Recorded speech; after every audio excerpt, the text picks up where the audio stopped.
Yeah, we know that in muscle-invasive bladder carcinoma, the cystectomy is the mainstay in the non-metastatic situation to treat the patients.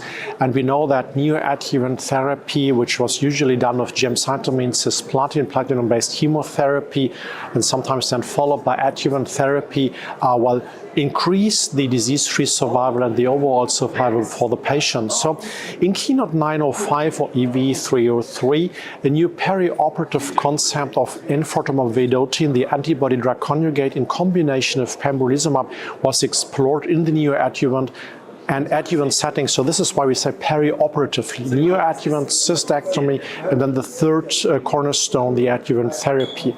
And the trial was done in the platinum-ineligible population, so the cisplatin-ineligible population. Why is that important?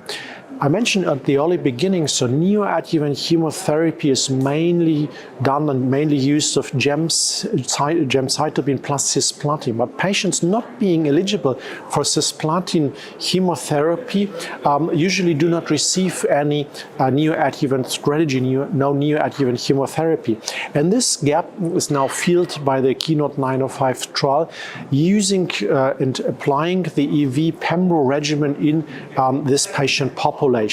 So to make a long story short, 3 cycles of EVP were administered in the neoadjuvant, then cystectomy, and then an adjuvant phase followed with EV plus pembrolizumab up to the completeness of 1 year.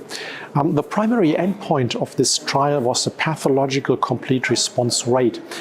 And if you're talking about primary endpoint, you must know what was the comparator. And as I mentioned, there is no established standard for cisplatin-eligible patients in a control arm went directly to cystectomy. It was allowed that these patients received in the adjuvant setting a PD-1 inhibitor like the nivolumab, which is approved here in the EMA region for the PD-1 positive patient or population. So going back to the pathological response rate, and the path CR rate here was 58% in patients receiving EV-pembro compared to patients directly undergoing cystectomy. And I think this is one of the main and remarkable results, because we learned and know that pathological response serves as a surrogate for an increased event-free survival or disease-free survival, and also for overall survival.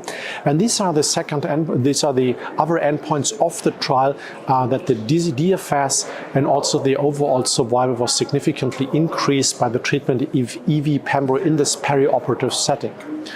Well, if you ask me for my personal opinion, I think this is one of the latest data moving the EV-pembro combination, which is approved in the first-line setting based on the EV-302 data.